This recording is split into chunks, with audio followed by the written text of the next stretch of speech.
from the right. Always from the right. MSNBC people hiring Republicans that are just like mildly critical of Trump, and that's all you need. But even that for CNN, they feel that like they need to get some of the Trump audience back, and maybe they took a step forward last night, because as much as I have problems with the meteoric rise of Caitlin Collins to this kind of someone's jealous position, it's more the format, frankly, that I have a problem with. Someone's jealous. You'll see this. The town hall format is like a get to know you humanization format where it's typically done by these outlets we humanize in Trump. Primaries, meaning the audience is fully whatever the side is, Republican or Democrat. Mm-hmm. And you will see that the audience just laughs and cheers on Trump.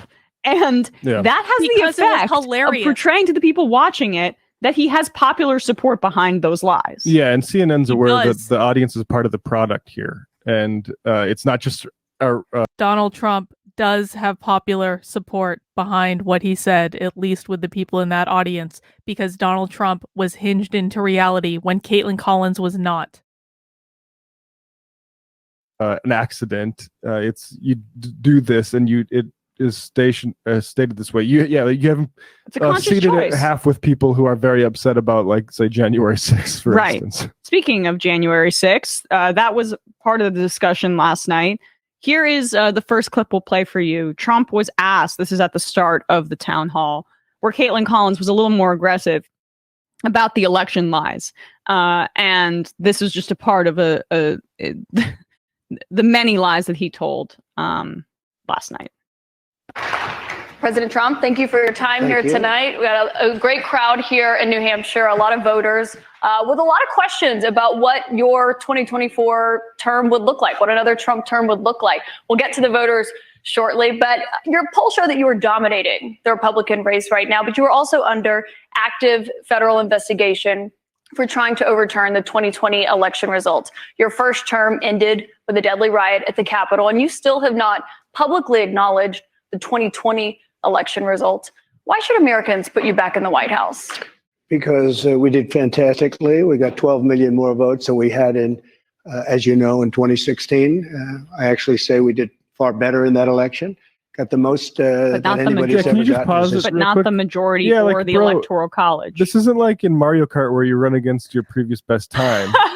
They're still relitigating 2020. They're still obsessed with what they're like, no, Trump, no, you didn't do it. Oh, sorry, Sam. I'll turn on subtitles. Apologies. I cannot believe these people are still so obsessed with, like, no, Trump, you didn't win the Electoral College. We beat you, Trump. We fortified that election, Trump. Like, bro, like, it's been a long time, guys. It's been over 2 years. It's been 2.5 effing years. You need to get a life. You need to go outside. You need to think about something that isn't Trump. I promise you, it'll be better this way. You're running against another opponent, and just because you did better than you did last time, he did much better than the person you ran against last time, because in part, like how everyone hated you are. Yeah, there was low turnout in 2016 because people did not like Hillary Clinton. There was higher turnout in 2020 because people hated you so much. I beat my ghost, but we got 12 million more votes than we had in, as you know, in 2016. I actually say we did far better in that election.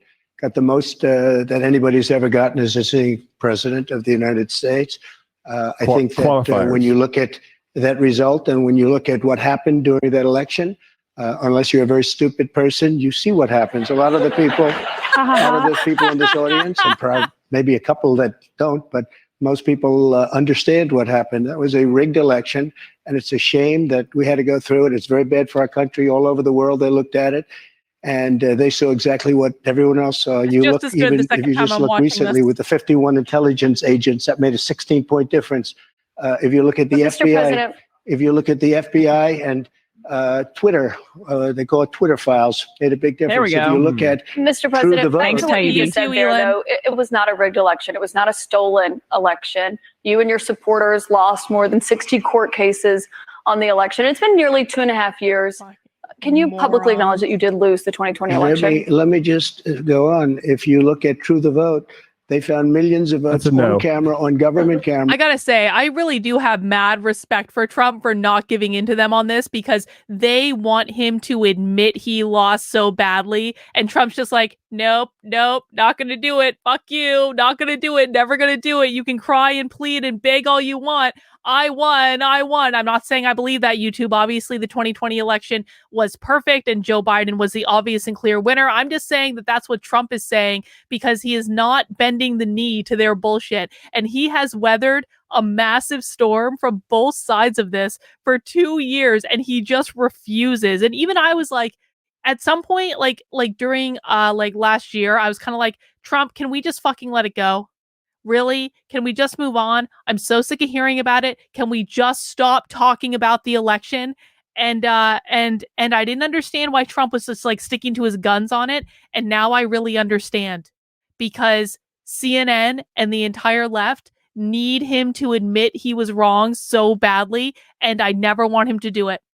I never want Trump to give in. I want Trump to go to his grave, not saying anything other than, I won in 2020, nanny, nanny, boo, boo, you can't make me. Like, that would be the greatest thing that's ever happened, and I am living for it. Where they were